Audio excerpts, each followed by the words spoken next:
Građani Srbije treba da shvate da se informaciono-komunikaciono-propagandni rat na ovim prostorima odigrava intenzivno nekoliko godina.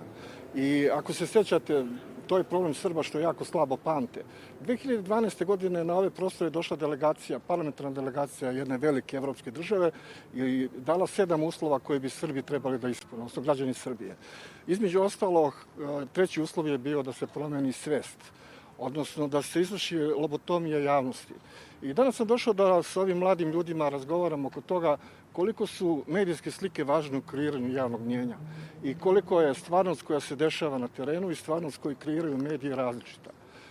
Cilj je da jednostavno shvatimo da bez dijaloga među ljudima koji misle drugačije nema budućnosti.